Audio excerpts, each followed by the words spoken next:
Hello friends, welcome to our channel. So అందరికీ good morning vlog తీస్తూ ఉన్నాను అనమాట. సో మార్నింగ్ లేవగానే మన అల్క తల్లి ఎలా ఉందో చూద్దాం.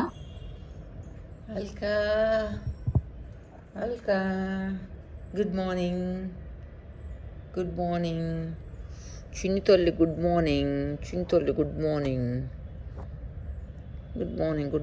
మార్నింగ్. ఫ్రెండ్స్, ఆల్రెడీ మనం Nirmala Reddy world and రేతిపేట నిర్మలారెడ్డిలో morning blog already video 1 video 2 share చేశాను. ఇది వీడియో 3 అన్నమాట. సో వాటి కంటిన్యూయేషన్ బ్లాగ్ అనొచ్చు. మార్నింగ్ మా చుట్టుపక్కల కొంచెం గ్రీనరీ ఉంటుంది. కొద్దిసేపు అలా బాగా మంచు పడుతూ ఉంది.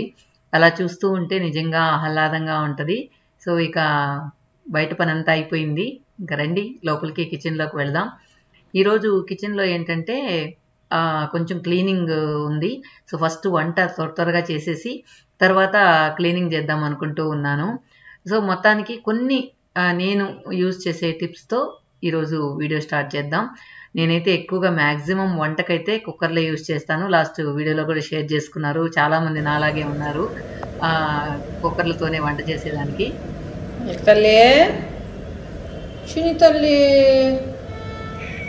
నువ్వే నాలుక ఓంకాల అల్కా నువ్వేనా? అబ్బో ఇంత క్యూట్గా పడుకుని ఉందో చూడండి. అల్క తల్లి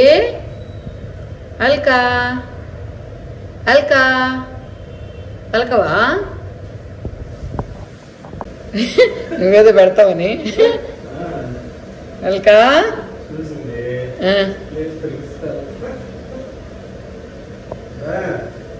దొరద వచ్చింది దానికి. కావాలా అంటే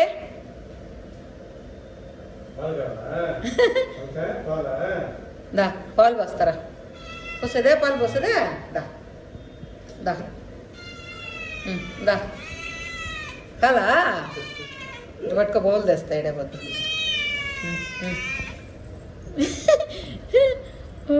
దా ఓ తల్లి పాలు కావాలా? ఇది తినవా? ఈ ఫుడ్ తినవా? సరే రా దా ఇక్కడ దా దా దా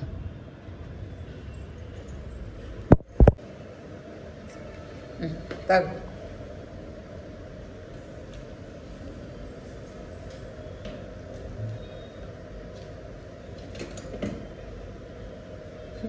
అది వచ్చిందంటే పాలో చికెనో కావాలని అర్థం. అల్కా ఇంట్లో అందరికీ ఇష్టం అన్నమాట. తర్వాత ఇంకా మా వారు వెళ్తుంటే కాలు చుట్టూ తిరుగుతూ ఉంటుంది. ఇంకా వంటలోకి వచ్చేసినట్లయితే రోజు కొంచెం వేయించిన జీలకర్ర మనం అన్నంలో వేసుకుంటే బాగుంటుంది. హెల్త్కి కూడా మంచిది జీలకర్ర వాడడం వల్ల. అందువల్ల నేను అన్నం వండేటప్పుడు జీలకర్ర ఫ్రై చేసి పెట్టుకుంటా, వాటిల్లో వేస్తూ ఉంటా. ఇక రైస్కి వచ్చేటప్పటికి అమ్మ ఎక్కువ పాలిష్ లేకుండా జస్ట్ లైట్ పాలిష్తో నాకు రైస్ పంపిస్తుంది. ఆ రైస్ అన్నమాట ఇది. తర్వాత ఏంటంటే ఈ బీన్స్ ఉడకలేదు, అందువల్ల కుక్కర్లో ఉడకబెట్టి ఫ్రై చేస్తూ ఉన్నాను. నేను లాస్ట్లో ఏంటంటే వేరుశనగ పప్పుల పొడి కానీ శనగల పొడి కానీ చల్లుతాను, టేస్ట్ బాగుంటుంది అని చెప్పేసి. సో అలాగా కూడా చేసుకోవచ్చు. సో మొత్తానికి బీన్స్ ఫ్రై తర్వాత పుల్లగూర, ఆకు పుల్లగూర రెడీ అయిపోయింది. ఇక మార్నింగ్ అంటే హడావుడే. సో ఈరోజు ఏంటంటే కొన్ని ఎక్స్ట్రా పనులు అన్నమాట. కొంచెం ఇల్లంతా కూడా ఈ మధ్య బాగా క్లీన్ చేసేసాను కదా, డీప్ క్లీనింగ్. సో కొన్ని మిగిలిపోయి ఉన్నాయి. సో అవన్నీ కూడా నాకేంటో రోజు చేయాలంటే ఇంట్రెస్ట్ ఉండదు. ఇంట్రెస్ట్ వచ్చినప్పుడు మాత్రం ఇల్లంతా ఒకేసారి చేసేస్తాను అనమాట. ఆ ఇంట్రెస్ట్ వచ్చేదే కష్టం. సో ఈ లోపల ఏంటంటే ఇంకా వంట చేసిన పాత్రలన్నీ క్లీన్ చేసేసి తర్వాత ఇక క్లీనింగ్లోకి వెళ్దాం అనుకున్నాను. మెయిన్ ఏంటంటే వంట అయిన తర్వాత సామాన్లన్నీ క్లీన్ చేసేసుకొని వంటలు నీట్గా తుడిచేసుకుంటే అప్పుడు బాగుంటుంది అనమాట చూడడానికి. అప్పుడే లేకపోతే మైండ్లో ఇదే తొలుస్తూ ఉంటుంది. ఇక ఇది వదిలేసి వేరే వర్క్కి వెళ్ళినా కూడా అయ్యో ఇంకా వంటింట్లో పని ఉంది అని చెప్పి మైండ్లో తొలుస్తూనే ఉంటుంది. అందువల్ల ఏంటంటే మొత్తం వంట అయిపోయిన తర్వాత మొత్తం నీట్గా అన్ని పనులు చేసేసిన తర్వాత ఇంకా నా వర్క్లోకి వెళ్తే కనుక హ్యాపీగా ఉంటుంది అనమాట, మనసు ప్రశాంతంగా ఉంటుంది. మెయిన్ వీడియోలు చేయడం లేదా సైట్కి సంబంధించినవి ఏమన్నా అకౌంట్స్ చూడడం, అవన్నీ కూడా సిస్టంలో అప్డేట్ చేయడం, ఇవన్నీ కూడా వంట అయిపోయిన తర్వాత హ్యాపీగా పీస్ఫుల్గా మైండ్ పెట్టుకొని చేస్తాను. ఎందుకంటే ఏదైనా మిస్టేక్స్ అవుతే మళ్ళీ కష్టం కదా అని చెప్పి ఆ వర్క్ మాత్రం ప్రశాంతంగా ఉండేటప్పుడే చేస్తాను, హరీబరీగా చేయను. ఏమైనా అకౌంట్స్ ఉంటే వెంటనే వాట్సాప్లో అప్డేట్ చేయమంటాను. సో నేను ఫ్రీ ఉండేటప్పుడు నాకు పని తక్కువ ఉన్నప్పుడు ఒకేసారి కూర్చొని అన్ని పనులు చేసేస్తూ ఉంటాను. తర్వాత ఒక బాండలు నల్లగా, నాకు బాండలు నల్లగా చేస్తూ ఉండదు, నల్లగా చేసి దాన్ని కూర్చొని ఇంతసేపు రుద్ది అట్లీస్ట్ ఒక 80% దాన్ని బాగా చేశానన్నమాట. ఎంతైనా పని వాళ్ళు ఉంటే శుభ్రంగానే తోమరు, అప్పుడప్పుడు మనం క్లీన్ చేసుకుంటే తప్పితే ఇంకా మన పాత్రలన్నీ ఇంకా తెలుపు నుంచి నలుపుకు మారిపోతాయి.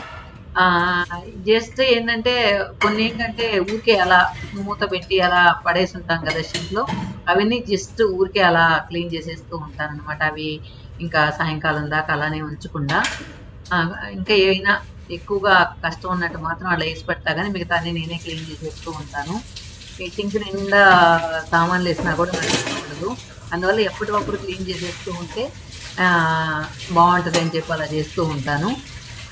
ఇక కొన్ని టిప్స్ విషయానికి వచ్చేసినట్లయితే మనం బాటిల్స్ క్లీన్ చేసేటప్పుడు ఏంటంటే ఎక్కువగా నేను వేనీళ్ళు మరగబెట్టి దానిలో సోడా ఉప్పు వేసి బాటిల్లో పోసి బాగా షేక్ చేసేసి బ్రష్తో క్లీన్ చేస్తూ ఉంటాను.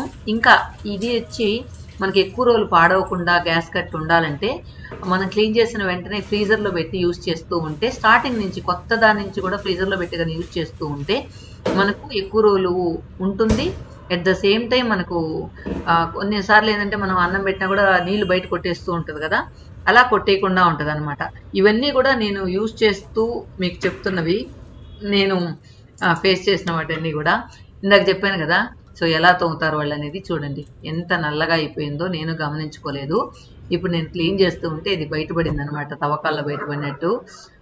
సో దాన్ని క్లీన్ చేసి మీకు చూపిస్తాను ఎలా క్లీన్ చేశాను అనేది.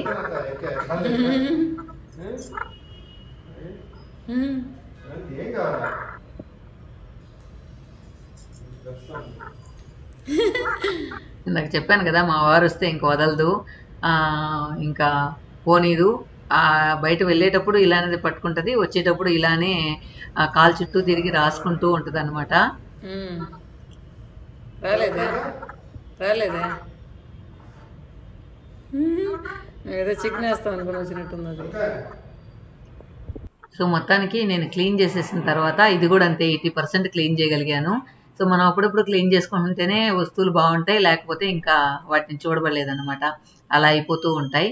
సో అందువల్ల నేను ఇలాంటివన్నీ కూడా నేనే క్లీన్ చేస్తూ ఉంటాను. తర్వాత ఏంటంటే షింక్ కూడా సరిగా క్లీన్ చేయరు. నాకేంటంటే డైలీ మనం ఎక్కువగా కిచెన్లో ట్యాప్ యూజ్ చేస్తూ ఉంటాం కాబట్టి డైలీ ఆ ట్యాప్స్ కడగడం అలవాటు. అలాగే ఈ పైప్స్ కూడా ఏంటంటే అప్పుడప్పుడు మురికి పడుతూ ఉంటాయి, అవి చూస్తే మనకు చూడడానికి గలీజ్గా కనిపిస్తూ ఉంటాయి కాబట్టి అప్పుడప్పుడు ఇది కూడా క్లీన్ చేసేస్తూ ఉంటాను అనమాట. రోజు అలా లైట్గా అలా క్లీన్ చేసేస్తే బాగుంటుంది. ఒకరోజు ఎక్కువ స్ట్రైన్ అయిన తర్వాత అంత మనం స్ట్రైన్ చేసుకొని చేసే బదులు రోజు ఒకసారి పని అయిపోయిన తర్వాత ఇలా చేసేస్తూ ఉంటే ఈవెన్ కిచెన్ స్లాబ్ కానీ కిచెన్ టైల్స్ కానీ అలా ఒక్కసారి డైలీ చేస్తూ ఉంటే ఈజీగా అయిపోద్ది అనమాట. అలాగే మనం వీక్లీ వన్స్ మంత్లీ వన్స్ చేస్తూ ఉంటే కష్టంగా ఉంటుంది. అందువల్ల ఏంటంటే పని అయిన తర్వాత ఇలా క్లీన్ చేసేసుకుంటూ ఉంటాను.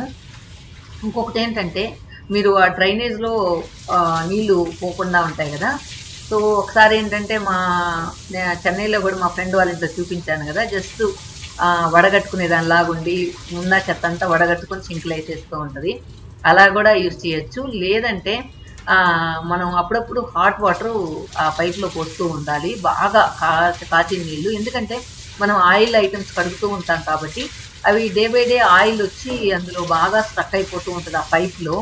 ఆ పైప్లో ఆయిల్ స్ట్రక్ అయిపోయి నీళ్లు పోవడం ఫ్లో తక్కువ అయిపోతుంది అనమాట.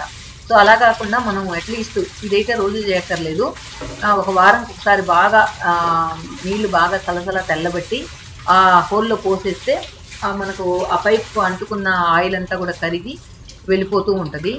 నేనైతే ఏంటంటే అప్పుడప్పుడు పాల ప్యాకెట్లు ఇది చేయడానికి అవన్నీ కూడా హాట్ వాటర్ పెడుతూ ఉంటాను కదా, ఆ వాటర్ ఎత్తి అలా పోసకుండా కరెక్ట్గా ఆ హోల్లోనే పోస్తూ ఉంటాను. అది అప్పుడేంటంటే మనకు బాగా క్లీన్ అయిపోతూ ఉంటుంది. ఇంకా ఏంటంటే మనం ఏదైనా గ్లాసెస్ తుడిచేటప్పుడు ఎక్కువగా కోలిన్లో తుడుస్తూ ఉంటాం. అది నేను తుడిచేటప్పుడు చెప్తాను. ఇంకా గ్లాసెస్ క్లీన్ చేసేటప్పుడు దాని గురించి మాట్లాడుకుందాం. తర్వాత ఇప్పుడు నేను ఆ వైపర్ ఉంది కదా, ఇదైతే నిజంగా నాకు దాన్ని చూస్తే ఇది ఇంకా ఎన్ని సంవత్సరాలు నా దగ్గర ఉంటుంది, నన్ను వదిలిపోనంటుంది అని అనిపిస్తుంది అనమాట. ఇదేంటంటే దాదాపు ఇది కొని 10 years అవుతుందంటే మీరు నమ్ముతారా? 10 years నుంచి కనీసం ఎక్కడా కూడా ఆ ప్లాస్టిక్ కానీ తర్వాత ఉన్న రబ్బర్ కానీ ఏది కూడా అలాగే ఉందన్నమాట. అంటే కొద్దిగా మాసినట్టుంది కానీ అలాగే ఉంది. అదైతే నాకు చూస్తే ఆశ్చర్యం వేస్తుంది అనమాట. ఇన్ని సంవత్సరాలుగా నా దగ్గర ఉందా ఇది అని చెప్పి సింక్ క్లీన్ చేసుకునేది అయితే. తర్వాత ఏంటంటే ఇవి మనకు మామూలుగా ఈ స్క్రబ్బర్లు అయితే ఇంకా మారుస్తూ ఉంటాను. ఎందుకంటే స్క్రబ్బర్లు కూడా ఎక్కువ రోజులు వాడకూడదు అంటున్నారు కదా. అందువల్ల ఏంటంటే మనం సామాన్లు తోమేసిన తర్వాత ఆ స్క్రబ్బర్ని కూడా క్లీన్ చేసి పెడతాను అనమాట. ఎందుకంటే ఎక్కువ బ్యాక్టీరియాస్ ఉండేది స్క్రబ్బర్లో అని చెప్తూ ఉన్నారు కాబట్టి స్క్రబ్బర్ మనం ఏదో తోమేసి అట్లా పడేయకుండా ఆ స్క్రబ్బర్ని కూడా మళ్ళీ మనం సోప్ వేసి బాగా క్లీన్ చేసేసి ఆ సోప్ను కూడా ఏంటంటే ఆ పైన కొద్దిగా వాటర్ పోసి వంచేస్తాను. ఎందుకంటే మనం స్క్రబ్బర్ని ప్రతిసారి తోమినప్పుడల్లా అలా పైన వేసేస్తూ ఉంటాం. అప్పుడేంటంటే దానిలో బ్యాక్టీరియాస్ ఉన్నా మళ్ళీ సబ్బులోకి పైన పోతాయి కాబట్టి అలా పైన సబ్బులో అట్లా నీళ్లు పోసి వంచేసేసి స్క్రబ్బర్ని కూడా క్లీన్ చేసేస్తూ ఉంటాను. ఇదైతే చాలా రోజులు అయినట్టుంది క్లీన్ చేసి. నేనైతే దాన్ని గమనించలేదు. ఈరోజు క్లీన్ చేస్తూ గమనిస్తే బాగా నల్లగా పేరుకుపోయినట్లుంది అనమాట. అందువల్ల దీన్ని కూడా క్లీన్ చేసేసాను. ఇది కూడా ఒకేసారి రాదు కాబట్టి ఒక 80% క్లీన్ అయిందని చెప్పచ్చు. సో అప్పుడప్పుడు మనం క్లీన్ చేసుకుంటే వస్తువులు బాగుపడతాయి. లేదా పని వాళ్ళ మీద డిపెండ్ అయితే ఇంకంతే సంగతులు అనిపించింది. సో నేను అందువల్ల చేస్తూ ఉంటాను కాబట్టి ఒక రకంగా ఉన్నాయన్నమాట. చూడండి, ఎక్కడ కూడా డ్యామేజ్ అవ్వలేదు. దీని ఏజ్ 10 years అంటే మీరు నమ్ముతారా? సో దాన్ని చూస్తే ఆశ్చర్యంగా ఉందన్నమాట నాకు కూడా. తర్వాత ఏంటంటే అన్నీ క్లీన్ చేసేసిన తర్వాత కిచెన్ స్లాబ్ నార్మల్గా ఇప్పుడు కూడా వాటర్ మనం చూడండి వాటర్ పడి అలాగే మనం ఆ పైన పని చేస్తూ ఉంటాం కదా. సో పని అంతా అయిన తర్వాత ఏంటంటే దాన్ని జస్ట్ ఊరికే అలా వైప్ చేసేస్తాను, వాటర్ కిచెన్ స్లాబ్ మీద ఉండకుండా. ఇంకొక చిన్న టిప్ ఏంటంటే కిచెన్ గ్రానైట్ ఏంటంటే ఎక్కువ వేడిని తట్టుకోలేదు. ఒక్కొక్కసారి గ్రానైట్ కూడా బ్రేక్ అవుతుంది. అందువల్ల ఏంటంటే కిచెన్ స్లాబ్ మీద డైరెక్ట్గా వేడి వస్తువులు పెట్టకుండా ఏదైనా ఒక జస్ట్ ఒక స్టాండ్ లాగా పెట్టుకొని అలా పెట్టుకుంటే కనుక మనకు ఆ స్లాబ్ కూడా కిచెన్ స్లాబ్ కూడా పాడవదు అనమాట. సో మొత్తానికి అలసిపోయాను. అందువల్ల ఏంటంటే ఏదైనా వేడిగా కొద్దిగా తాగుదామనుకుని వాటర్ కెటిల్లో పోసానమాట. ఇదేంటంటే బాలి నుంచి నా ఫ్రెండ్ తీసుకొచ్చి ఇచ్చింది. మ్యాంగో స్వింగో ఏదో అంటారండి బా. ఆ ఫ్రూట్ లాస్ట్ టైం నేను ఆ ఫ్రూట్ కూడా చూపించాను కదా, ఆ బాలి నుంచి తెప్పించానని. ఆ ఫ్రూట్తో చేసిన పౌడర్ అనమాట. ఇదేం లేదు, హాట్ వాటర్, హనీ, తర్వాత ఆ పౌడర్ వేసుకొని తాగొచ్చు. నేను హనీ కానీ ఏమి వేసుకోకుండా ఎప్పుడైనా పని అయిన తర్వాత వేడిగా ఏదైనా తాగాలి అనుకున్నప్పుడు కాఫీ తాగకుండా ఇలాంటివి తాగుతూ ఉంటాను అన్నమాట. బ్లాక్ కాఫీ కానీ అలా తాగుతూ ఉంటాను. సో ఇది వేసేసి జస్ట్ వాటర్ పోసేసుకోవడమే. వాటర్ పోసేసుకొని మనం ఏది కావాలన్నా, చక్కెర కావాలన్నా లేదా హనీ కావాలన్నా వేసుకోవచ్చు. కావాలంటే కొద్దిగా లెమన్ కూడా యాడ్ చేసేసుకోవచ్చు. నేనైతే అలానే తాగేస్తున్నాను. ఆ టేస్ట్ అయితే చాలా బాగుంది. మ్యాంగో స్వింగ్గా ఏదో చెప్పింది అనమాట. అది నేను చూపించాను కదా, ఫ్లవర్ పైన 5 ఉంటే 5 లోపల వెల్లుల్లి రెబ్బల్లాగా ఉన్నాయి, 6 ఉంటే 6 వెల్లుల్లి రెబ్బలాగా ఉన్నాయి. చాలా ఫన్నీ అనిపించింది ఆ ఫ్రూట్ని చూడంగానే. తర్వాత కిచెన్ అంతా క్లీన్ చేసేసిన తర్వాత ఆ వ్యూ ఎలా ఉందో చూడండి, బాగా వచ్చిందా లేదా అనేది చూడండి. రైస్ అయితే పెట్టేశాను.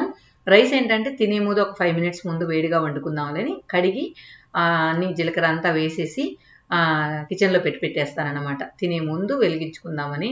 తర్వాత ఇప్పుడు ఎక్కడ వాళ్ళు అక్కడ వెళ్ళిపోయారు, పని కూడా అంతా అయిపోయింది. ఇంకా ఇప్పుడు మాత్రం డైనింగ్ టేబుల్ మీద కూర్చొని ఎదురుగా గార్డెన్ ఆస్వాదిస్తూ ఎప్పుడైనా తాగాలనుకున్నప్పుడు ఇలా తాగుతూ ఉంటానన్నమాట. తర్వాత ఈ పని అంతా అయిపోయిన తర్వాత అన్ని డోర్సు నేను లాస్ట్ టైం కూడా షేర్ చేశాను కదా, మార్నింగ్ లేయగానే అన్ని విండోసు డోర్సు ఎయిర్ ఫ్లో వచ్చేలాగా అనమాట. ఒక డోర్ తీసేసి దాని ఎదురుగా ఉన్న విండో తీయకపోతే ఎయిర్ ఫ్లో రాదు. అందువల్ల డోర్కి ఎదురుగా నా విండోస్ అవన్నీ కూడా ఓపెన్ చేసి పెడతాను. మెయిన్ హాస్పిటల్స్లో కూడా నేను విజయ హాస్పిటల్కి వెళ్ళినప్పుడు అమ్మమ్మ హాస్పిటల్లో ఉన్నప్పుడు గమనించాను. పొద్దున్న రాగానే ఎంత ఏసీ రూమ్ అయినా ఎంత గాలి వచ్చే రూమ్ అయినా కూడా వాళ్ళు అన్నీ ఓపెన్ చేసేస్తారనమాట. మార్నింగ్ 5:30కే అన్నీ ఓపెన్ చేసి చల్లగా గాలి వస్తుంది బయట. అప్పుడు డాక్టర్ అంటాడు అనమాట, ఏంటంటే మనకు ఫ్రెష్ ఎయిర్ కావాలి, ఎంతసేపు రూమ్లో తలుపులు వేసుకుని ఉండే ఎయిర్ కాదు, ఫ్రెష్ ఎయిర్ కావాలి అని. నేను అప్పటి నుంచి కూడా మార్నింగ్ నేను లేయగానే అది 5:30కి లేసినా 5కి లేసినా అన్ని డోర్స్ ఓపెన్ చేసి పెట్టేస్తాను అనమాట. ప్రతి రూమ్లో డోర్స్ విండోస్ ఓపెన్ చేసి పెట్టేస్తాను. ఓపెన్ చేసేసిన తర్వాత మళ్ళీ పని అంతా అయిపోయిన తర్వాత మా ఇంటి దగ్గర అయితే ఎక్కువ డస్ట్ వస్తుంది. అసలు ఇప్పుడు వరకు ఓపెన్ చేసి పెడితేనే ఎక్కువ డస్ట్ వచ్చేసి ఉంటుంది. కానీ తప్పదు కదా, ఎయిర్ ఫ్లో రావాలి ఇంట్లో. కానీ ఇంకా మెయిన్ డోర్ అంతా కూడా మేము ఓపెన్ చేసి పెట్టాం. పొద్దున్నుంచి నా పని అయ్యేంత వరకు, అది 8 అవ్వచ్చు 9 అవ్వచ్చు, అప్పుడు దాకా ఓపెన్ చేసేసి తర్వాత క్లోజ్ చేసేస్తాను అనమాట. సో ఎంత పని అయిపోయిన తర్వాత అప్పుడు సిస్టమ్ దగ్గరకు వస్తాను. సిస్టమ్ దగ్గరకు వచ్చి ఏమైనా వీడియోస్ చేసిన ఉంటే వాటిని ఎడిట్ చేసి మీకు లోడ్ చేస్తాను. ఈ మధ్య ఎక్కువగా వీడియోస్ తీయట్లేదు కదా, అందరూ అడుగుతూ ఉన్నారు ఏమక్క రెగ్యులర్గా వీడియోస్ పోస్ట్ చేయట్లేదు అని. సో ఏందో అంత ఇంట్రెస్ట్ ఉండట్లేదు. ముందైతే అసలు బయట వెళ్ళానంటే ఏ క్లిప్ తీస్తే మీకు యూజ్ అవుతుందా, ఏ క్లిప్ తీస్తే మీరు హ్యాపీగా ఎంజాయ్ చేస్తారా అనేది ఆలోచిస్తూ ఉంటాను. కానీ ఇప్పుడు ఏం తీస్తావులే, ఏముందులే, అదేం చూపిస్తాంలే అలా అనిపిస్తుంది అనమాట. అందువల్ల ఏంటంటే అంత ఇంట్రెస్ట్ లేదనే చెప్పాలి. కాకపోతే మన సబ్స్క్రైబ్ కోసం వదిలేయకుండా అప్పుడప్పుడు ఒక్కొక్క వీడియో పెడుతూ ఉన్నాను. ఒక్కొక్కసారి ఇంట్రెస్ట్గా పెడతాను, కానీ ఒక్కొక్కసారి చాలా గ్యాప్ కూడా వచ్చేస్తుంది అనమాట. సో అన్నీ అయిపోయిన తర్వాత ఈరోజు చేసిన మార్నింగ్ బ్లాగ్ అంతా ఎక్కిద్దామని సిస్టమ్ ఓపెన్ చేశాను. ఇక్కడ మన అల్కనందన చూడండి వచ్చేసింది. దానికి ఒక చిన్న బెడ్ మీద అంతా ఇది అవుతుందని ఒక చిన్న ఇది కప్పాను అనమాట. లుంగిలాగా వేసాను.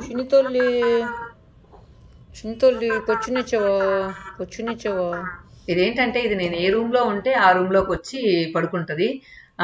ఇంకా డిస్టర్బ్ చేయకుండా పడుకొని ఉంటుంది అనమాట. తర్వాత సిస్టంలోకి అన్నీ కూడా ఎక్కించేసిన తర్వాత ఇక మళ్ళీ విండోస్ క్లీన్ చేద్దామని అనుకున్నాను. ఈ విండోస్ అయితే మంత్లీ వన్స్ చేస్తానండి, డైలీ వీక్లీ చేయను. ఎందుకంటే ఇది చాలా కష్టం ఆ విండోస్ క్లీన్ చేయాలంటే. ఎందుకంటే హైట్లో ఉంటాయి, ఎక్కువగా బయట డస్ట్ ఎక్కువ ఉంటుంది, ఈగలు గుడ్లు పెట్టినట్టు అక్కడక్కడ చిన్నగా మచ్చలుగా అలా ఉంటాయి. అందువల్ల మంత్లీ వన్స్ క్లీన్ చేస్తాను. ఈరోజు పనమ్మాయిని క్లీన్ చేయమన్నాను, కానీ ఆ పనమ్మాయి అస్సలు క్లీన్ చేయలేదు, బాగానే చేయలేదు. దాదాపు గంట సేపు చేసింది, బాగా చేయలేదు. అందువల్ల ఏంటంటే నేను మళ్ళీ క్లీన్ చేసుకుంటూ ఉన్నాను. అందుకే మా వారు తిడతాడు, ఆ పనమ్మాయి చేసిన తర్వాత మళ్ళీ చేసుకుంటూ ఉంటావు, దానికి ఎందుకు, నువ్వే చేసుకోవచ్చు కదా అంటూ ఉంటారు. ఇలా ఇప్పుడు మనం గ్లాస్ క్లీన్ చేసినప్పుడు మరకలంతా వెళ్ళాలి కదా, ఏదో క్లీన్ చేయమన్నాం కాబట్టి క్లీన్ చేసేసి వెళ్ళిపోతూ ఉంది. ఈ విండో క్లీన్ చేయాలంటే మనం తను చేసే పని అంతా నేను చేస్తే ఆ విండో క్లీన్ చేసేస్తాను అనమాట. ఆ టైం 1 అవర్ అంటే 1 అవర్, ఆ 1 అవర్ టైంలో మనం ఏ పనైనా చేయించుకోవచ్చు అనమాట. సో అలా విండో క్లీన్ చేసింది కానీ బాగానే రాలేదు. సో మళ్ళీ నేను కూర్చొని క్లీన్ చేస్తూ ఉన్నాను. నాకేంటంటే లాస్ట్ టైం వీడియోలో కూడా పెట్టాను కదా, ఒక చిన్న గడ్డలాగా వచ్చింది. అందువల్ల ఏంటంటే చేతితో మనకు రైట్ హ్యాండ్కి వచ్చింది అనమాట. రైట్ హ్యాండ్కి కాదు, కింద బాడీలోనే వచ్చింది, రైట్ హ్యాండ్ కింద వచ్చింది. అందువల్ల ఏంటంటే చెయ్యిని ఎక్కువ కదల్చలేకపోతున్నా, అందువల్ల విండోస్ కూడా క్లీన్ చేయలేదు. సో ఇప్పుడు కొంచెం తగ్గింది. దానికి టిప్ కూడా మీకు చెప్పాను కదా, ఏదైనా మామూలుగా సెగగడ్డ కానీ లేదా రక్తం గడ్డ కానీ అలా అంటూ ఉంటారు కదా, అవి ఏదైనా వచ్చినప్పుడు వాటి మీద బెల్లం రిన్ సోపు బాగా పేస్ట్ లాగా చేసుకొని ఒక 3-4 డేస్ కన్నా వేసేస్తే ఆ గడ్డ అనేది పగిలిపోతుంది అనమాట. నేను పుట్టినప్పటి నుంచి కూడా నాకు ఏదైనా స్కిన్ డిసీజెస్ రావడం, గడ్డలు గుల్లలు ఇలాంటివి రావడం నాకు ఎప్పుడూ లేదు. ఫస్ట్ టైం వచ్చిందనమాట. ఫస్ట్ టైం వచ్చినప్పుడు నేను నిజంగా కొంచెం భయపడ్డాను. అంటే దాదాపు ఒక చిన్న మచ్చలాగా 1.5 year నుంచి ఉంది. మళ్ళీ అది పెద్దదయ్యేలాగా కొంచెం భయపడ్డాను అనమాట. తర్వాత డాక్టర్ దగ్గరికి వెళితే ఇది జస్ట్ కట్ చేసి తీసేస్తాను అని చెప్పింది. సరే అమ్మో వేరే క్యాన్సర్ గడ్డి కాదు కదా, మామూలుదే కదా అని అనుకున్న వాళ్ళని వచ్చేసాను అనమాట. మళ్ళీ వస్తాను, మళ్ళీ నాకు ఆపరేషన్ అంటే భయం అని చెప్పేసి. తర్వాత ఇంకా అమ్మకు ఫోన్ చేస్తే ఏంటి జిల్లేడాకు మీద ఆముదం పూసి అంటించమనింది. కొంతమంది ఏమో వెల్లుల్లి తర్వాత పసుపు దంచి పెట్టమన్నారు. ఇవన్నీ చేశా కానీ పగలలేదు. కానీ మన లక్ష్మి చెప్పింది, లక్ష్మి చెప్పిన అది లాస్ట్ టైం వీడియోలో కూడా షేర్ చేశాను కదా, రిన్ సోపు బెల్లం కూడా ఆర్గానిక్ బెల్లం పెట్టకూడదు, మామూలు బెల్లం పెట్టాలి. అన్నీ చేసి పెట్టినాక 3-4 days పెట్టిన తర్వాత అది పగిలింది అనమాట. ఆ పగలడం కూడా నేను చెయ్యి కదల్చలేకపోవడం వల్ల అది పగలలేదు. తర్వాత మనం ఇల్లు అంతా డీప్ క్లీనింగ్ చేశాం కదా, చేసినప్పుడు బాగా చెయ్యి కదిలి అప్పుడు గడ్డ పగిలింది. అమ్మ నాయన ఎంతో రిలాక్స్ అయిపోయాను.